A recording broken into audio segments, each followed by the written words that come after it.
For millions of non-native English speakers, there's this really deep anxiety. It often just sits there quietly, but it pops up every single time you open your mouth to speak English. Mm-hmm. It's that feeling, isn't it, that your accent, which should be this amazing thing, this echo of your home, suddenly feels like this huge flashing sign that just screams, foreigner. Yeah, it's a really common feeling, unfortunately. And then comes that voice in your head, right? Yeah. That really damaging self-talk. My accent's too thick, or they can't understand me. Maybe even they probably think I'm not smart because of how I sound. Exactly. And that spiral often leads people on this frantic search for something called accent reduction, which frankly is often pretty fruitless. Fruitless and maybe even misguided, because the big claim we're exploring today, the really surprising thing, is what you said earlier. Your accent isn't actually the problem. That's it. That's the core message. For so long, the focus has been on chasing this idea of accent reduction, and it's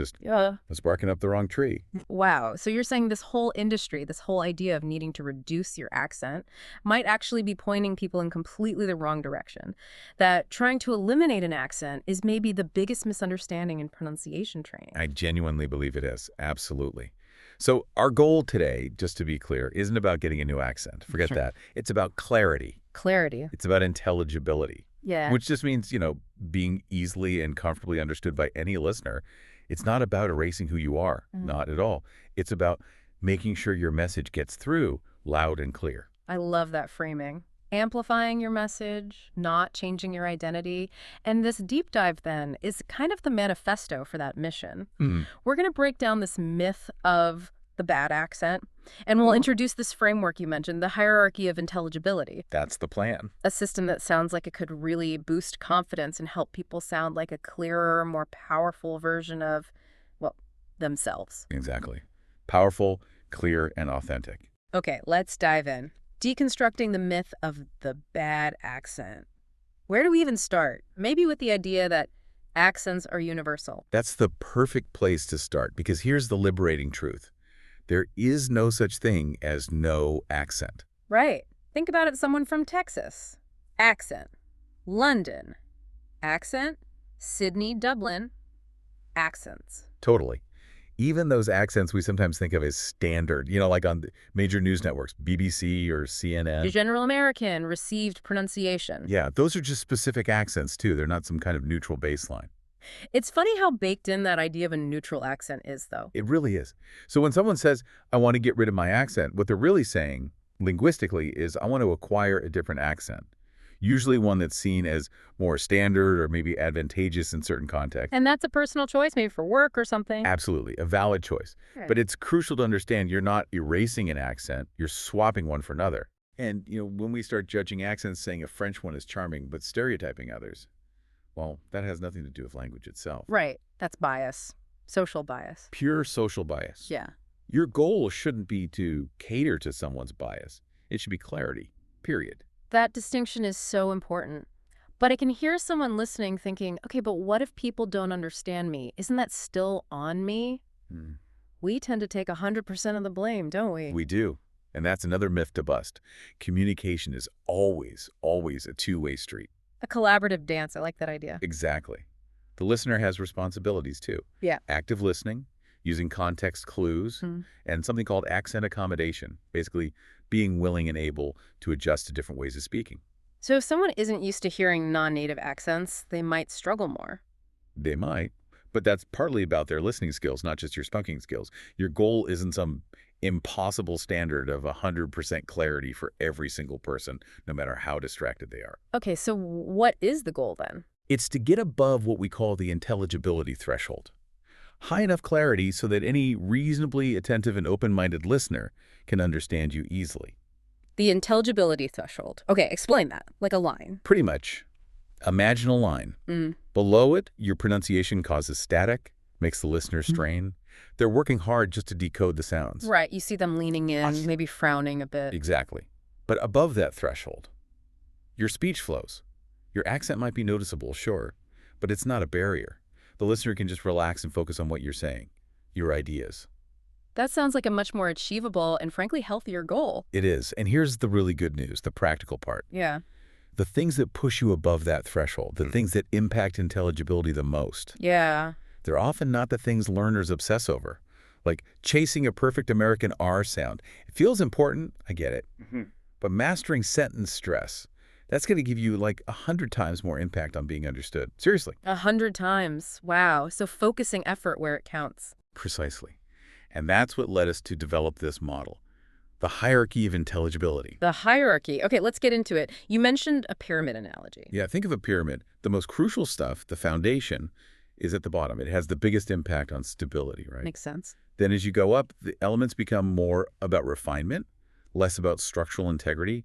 The stuff at the top has the smallest overall impact. And traditional methods often start at the top, like with individual sounds. Yeah, way too often, yeah. They have you polishing the tiny windows before the foundation or walls are even built. Doesn't make sense. We flip it. Okay, so what are the levels? Starting from the bottom, the most important. All right, level 1, the absolute foundation. Thought, chunking, and pausing.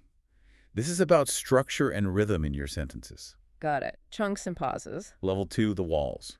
Sentence, stress and intonation. This is the music, the emphasis. Music, okay. Level 3, the roof. Word stress, the rhythm inside individual words. Word rhythm. Level 4, the windows. Clear consonant sounds, especially crucial at the ends of words. Consonants, particularly endings. Yep.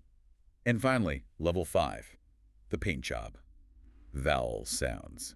This is where most of the accent flavor is, the fine-tuning. The paint job. I like that. It implies it's important for the final look, but the house stands without it. Exactly. And the immediate takeaway is huge. Focus your energy on levels 1, 2, and 3 chunks, sentence stress, word stress, and you will see a massive jump in clarity. Seriously, without changing a single vowel sound. That's incredible. Okay, let's dig into level 1 then. The foundation. The power of the pause and the thought chunk. Why is this so fundamental? Well, think about the common problems. Nervous speakers often rush, right? Trying to get everything out in one breath. Yeah, that breathless stream of words. Or maybe because of native language habits or just searching for the next word, they pause in really awkward places, mid-phrase. Right. And both just make it hard work for the listener. Totally. It breaks the flow, forces the listener's brain to work overtime just to figure out where one idea ends and the next begins. And our brains don't work like tape recorders, just absorbing sound. Not at all. Our brains need information fed in small, digestible chunks. Pauses aren't empty space. They're processing time. Ah, like punctuation in writing. Commas, periods. Exactly. Imagine reading a whole page with no punctuation at all. Yeah. Chaos, right? Pauses do that job in speech. They signal structure. Okay, so the solution is speaking in thought chunks. Define that. A thought chunk is just a short group of words, usually 3 to 6 words long, that represents a single complete idea or grammatical unit. Like a phrase. Often, yeah, like a prepositional phrase or a short clause. You say the words inside the chunk smoothly, linked together. Then you take a very slight silent pause between the chunks. Okay, give me an example. How about, although the weather was terrible, we decided to go for a walk in the park to get some fresh air. That's a mouthful. Right. Said all in one go, it's a blur. But chunked, it sounds like this. Although the weather was terrible.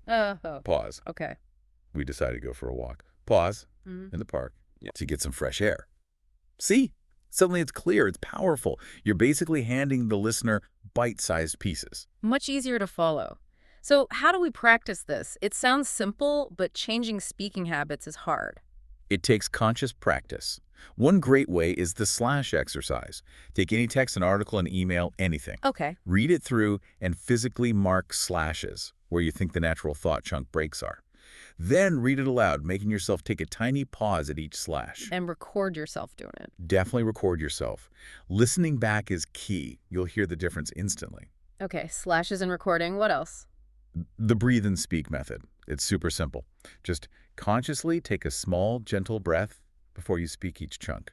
Ah, so the breath naturally creates the pause. Exactly. And bonus, deep breathing helps calm nerves too. So it's breathe, speak, chunk. Breathe, speak, chunk. It creates a rhythm. I like that. And maybe listening differently too. Yes. When you listen to clear native speakers, maybe TED Talk or something, try listening for the chunks. Not the words, but the rhythm. The pauses. Close your eyes even. You'll start to hear that chunk, pause, chunk pattern everywhere. That makes sense. Train your ear first. So mastering this chunking, this pausing, that's the bedrock. It's the absolute bedrock. It gives your speech structure, logic, and makes you instantly easier to follow no matter what your accent sounds like on top of it. Okay, solid foundation laid. Level 1, done. Now, level 2, The music of English sentence, stress, and intonation. You called these the walls. Yeah, building up from the foundation. So the problem here is often either monotone speech. Where every word sounds the same, Uh, equally important. Exactly. Or applying stress patterns from your native language, which might sound unnatural or even confusing in English. It can make speech sound, well, robotic. And it hides the meaning, right? Because the listener doesn't know which words are the important ones. Precisely. It's like getting a document where every single word is highlighted in yellow. It's overwhelming and unhelpful. Yeah, defeats the purpose of highlighting. The brain naturally pays attention to things that stand out. Mhm. In speech, stress, making a word a bit longer, louder, maybe slightly higher in pitch acts, like that highlighter. Okay.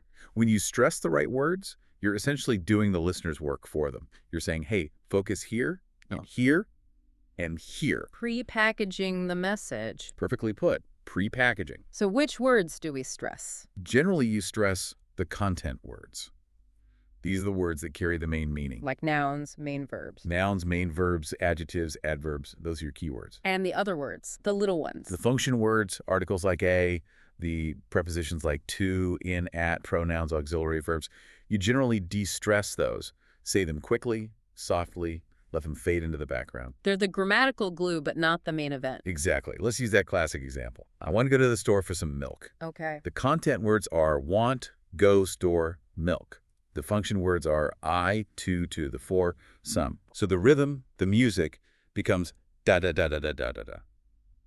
Want, go, soar, milk, get the stretch. So da-da-da-da-da-da, I can hear it. And you're saying even if the listener only really catches those stressed words. Want, go, store, Yeah. milk. They basically got the whole message. It's incredibly efficient. That really shows the power. And what about intonation? The melody part. Right. Intonation is the rise and fall of your pitch. It adds another layer of meaning. Generally for statements or we questions, who, what, where, why, your pitch tends to fall on the last stressed word. Like, I'm finished with the report. Pitch drops on report. Signals completion. Exactly. Finality. But for yes-no questions, your pitch usually rises at the end. Are you coming to the party? Pitch goes up on party. Invites a yes or no. Precisely. It signals question needs answer. Okay, so how do we practice this? Feeling the rhythm and melody. The highlighter and rubber band exercise is great for this. Take a sentence, highlight the content words. Now, imagine holding a rubber band. When you say a highlighted stressed word, stretch the band, make the word longer, louder, higher pitch. When you say an unstressed word, relax the band. Say it quickly and softly. That physical action sounds like it would really help embed the feeling. It does. It connects the sound to a physical sensation. Another powerful one is the one-word focus technique. Changing the meaning by changing the stress. Exactly. In any chunk, there's usually one main focus word carrying the newest or most important info. You stress that one the most. Take, I didn't steal your money. Okay. Stress, I didn't steal your money. Someone else did. Stress money. Maybe I bought it. Stress you. I didn't steal your money. I stole someone else's. Stress money. I didn't steal your money. I stole your watch. Wow, 4 different meanings just by shifting the main stress. That's incredible. It shows how crucial stress is for meaning. And we can use shadowing here too, right? Mimicking native speakers. Absolutely. Yeah. Shadowing is perfect for level 2. Don't just mimic words. Mimic the music, the rhythm, the ups and downs of the pitch. Got it. So level 1, chunks, plus level 2, stress intonation. You said this is the 80-20. I really believe that. Nail these 2 levels, and you've achieved probably 80% of your potential clarity improvement with maybe 20% of the total effort required if you tried to fix everything. Huge return on investment. Okay, that's hugely motivating. Now, level 3, mastering word stress. This is the roof, you said. Yeah, we're zooming in now from the sentence rhythm to the rhythm inside individual words with more than one syllable. And getting this wrong can make a word totally unrecognizable. Oh, completely. If you say hotel instead of hotel, or photographer instead of photographer, a native speaker might just stare blankly for a second. Even if the sounds are okay. Even if the individual sounds are pretty good, the wrong rhythm throws them off completely. You mentioned a mumbling test. That sounds intriguing. Huh. Yeah, it's a cool concept. If you mumble a word, so only the rhythm and the stress vowel are sort of clear, a native speaker can often still guess it. Like, if I mumbled da-day, you might guess today, or allow, or forget. If I mumbled da-da, maybe yesterday, or beautiful. Right.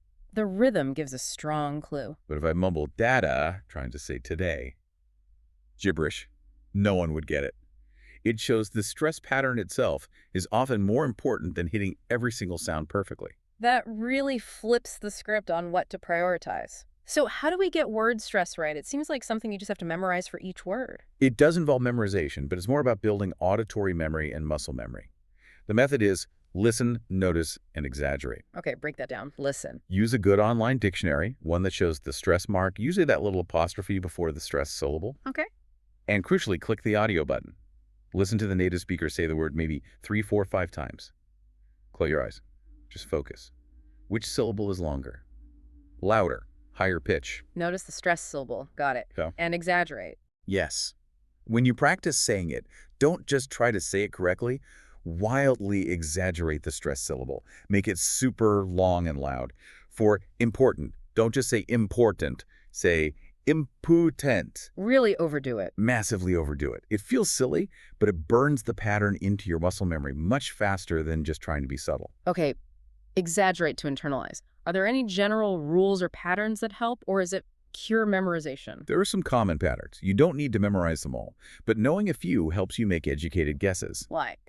Like many two-syllable nouns and adjectives stress the first syllable. Teacher, student, hatchet, yellow. Okay. Nouns, adjectives, first syllable often. And many two-syllable verbs stress the second syllable. Decide, repeat, explain, forget. Verbs, second syllable often. Got it. And words ending in suffixes like ion, 80, usually stress the syllable right before the suffix, like information, abiality, economic. That's a useful one. So knowing these helps make better guesses. Exactly. It's not foolproof. English stress is tricky, but it helps. Getting word stress right makes your individual words clear. Fitting perfectly into the clear sentence structure you built in levels 1 and 2, it completes the main structure. The roof is on. Okay, now we're into the fine-tuning, levels 4 and 5. Level 4 was clear consonants, the windows. Right, and the biggest issue here, especially for speakers of certain languages, is dropping or softening consonants, particularly at the ends of words. And that's a bigger deal than people might realize, isn't it? Those little sounds at the end. Oh, huge deal. Because in English, those final consonants carry so much critical grammatical weight. Like the "es" for plurals, or possession, or third-person verbs. Exactly. Or the ed for past tense, drop that "es" or T or D sound, and you can completely change the meaning or the tense of your sentence. It's like deleting crucial punctuation. So which consonants cause the most trouble? Well, the infamous let sounds, both the voiceless lit and think and the voice es in this are classic challenges. The difference between L and R is tough for many. Voiced versus voiceless pairs like B and P or D and T can be tricky. But really, the most consistent issue impacting clarity is just ensuring those final consonants, S, T, D, K, P, etc., are actually pronounced clearly. Okay. Techniques for this. Minimal pair drills are fantastic here. Find lists online comparing words that differ by only one sound. Like sheep for vowels, but for consonants, like think, sink, or leave. Leave, exactly. Practice saying the pairs, really focusing on the feel in your mouth, where's your tongue, or your vocal cords vibrating. That physical awareness helps. And you had a trick for final consonants. Ah, yes, the add a vowel trick. If you struggle to pronounce a final consonant clearly, like the K in desk or the T in helped, try gently adding a tiny vowel sound after it in practice. Think deku or help to. Just a little puff of air. Why does that help? It forces you to fully articulate the consonant before releasing into the vowel. Then you just gradually reduce that extra vowel sound until it disappears, leaving just the crisp consonant. Clever. Okay, consonants covered. That leaves level 5. Vowel sounds. The paint job. The paint job. And let's be honest, this is where most of your specific accent resides. English has a lot of vowels, and they vary hugely between dialects. And getting them perfect according to some standard is difficult. Extremely difficult, and largely unnecessary for clarity, which is why it's at the top of the pyramid. The reality is your specific vowel quality is part of your identity, and that's okay. More than okay. So what is the goal with vowels then, if not perfection? The goal is distinction, not perfection. You don't need a perfect American A in cat. Okay. But your vowel in cat needs to sound consistently different enough from your vowel in cut or cot so people don't misunderstand which word you mean. Avoiding confusion between words. That makes sense. And often the most crucial distinctions for intelligibility are between similar long and short vowels. Like ship, sheep, live, leave, po. Exactly those pairs. Nailing the difference between those is way more important for being understood Mhm. than trying to make your E sound exactly like a specific native speaker's. So the principle here is good enough vowels.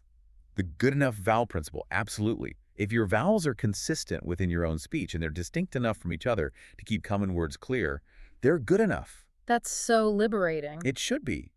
Your unique vowel sounds, that's the heart of your accent. It's not a flaw, it's a feature. As long as you've built the strong foundation and walls with levels 1 through 4, the paint job can be uniquely yours. Love it. Okay, we've walked through the whole hierarchy.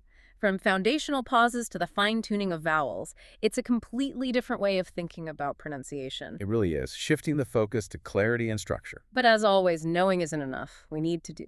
So how do we put this into practice? What's a realistic plan? Right, action is key. I suggest a manageable daily and weekly routine. Okay, daily. How much time? Just 15, maybe 20 minutes. Consistency over quantity. Start with a 5-minute foundational warm-up. Level 1 stuff. Exactly. Grab a paragraph, mark the chunks with slashes, read it aloud, focusing only on pausing and breathing between chunks. Okay, 5 minutes on chunks. Then 5 minutes for a musical workout.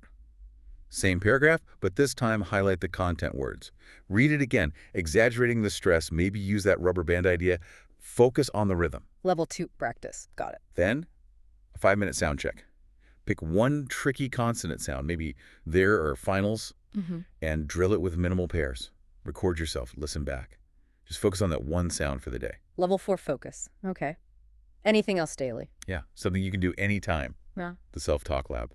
Just narrate your daily activities to yourself, out loud if possible, or even just in your head. Like, okay, now I'm making coffee. I'm pouring the water. I Yeah. need to get the milk. Try to naturally incorporate thought chunks and stress keywords as you do it. Makes practice part of your day. That's clever. Okay, that's the daily dose. What about weekly? Weekly. Set aside maybe 30-45 minutes for a listening loop. Find a short video, like 2-3 minutes, maybe a TED Talk clip, something with the transcript. Okay. First, listen without the transcript, just get the gist. Then, listen with the transcript, noticing things like connected speech, how words blend. Then, analyze it. Mark the chunks. Highlight the stress words the speaker used. Become an active listener, analyzing the structure. Exactly. And finally, spend a few minutes shadowing that speaker. Try to match their rhythm and intonation, their music, not necessarily their accent, but their delivery pattern. Okay, that sounds like a really deep dive into listening and mimicking rhythm and maybe a monthly check-in. Yes. A monthly performance. Yeah. Record yourself speaking for maybe 2 minutes. Pick any topic you like your work, a hobby, a movie you saw. Just talk freely. Yep. Then comes the important part, the self-critique. Listen back, but put on your new intelligibility ears. Not judging the accent itself. No. Ask specific hierarchy questions. Did I use chunks and pauses well? Level 1. Did I stress keywords? Level 2. Was my word stress generally okay? Level 3. Were my final consonants clear? Level 4. Using the hierarchy as a checklist for your own speech. Exactly. It gives you concrete feedback on where you're improving and which level needs a bit more focus next month. It's your personal progress tracker. That whole plan sounds really actionable. Daily habits, weekly deep dive, monthly check-in. It's designed to build skills progressively, focusing on what matters most for clarity. So let's bring it all back. We started with that fear, that anxiety about having an accent, feeling like it's a barrier. And hopefully we've shown that's largely an illusion. The real barriers aren't your unique vowels. The real barriers are things like rushing, monotony, mumbling key sounds, things the hierarchy directly addresses. Things that make you hard to understand regardless of accent, and the accent itself. Your accent is not a problem to solve. It's just a fact, part of who you are. It's audible proof of your journey, your culture, your bravery in using another language. Trying to erase it. It's like trying to erase part of yourself. That's such a powerful reframe. Away from insecurity towards embracing clarity. The goal shifts. Yeah. It's not about sounding native. It's about becoming a master of clarity. And the hierarchy is your roadmap for that. You learn to structure with pauses, paint with stress, ensure the key sounds land. Exactly. It's practical, achievable, and respects your identity. So the final thought for everyone listening. The next time you speak English, maybe resist that urge to apologize for your accent or feel self-conscious. Please resist it. Don't hide. Instead, channel that energy into the practical things.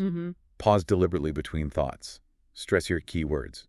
Make sure those final consonants are there. Focus on clarity, not elimination. Do that, and your message will connect. People won't be stuck on where you're from. They'll be engaged with what you're saying.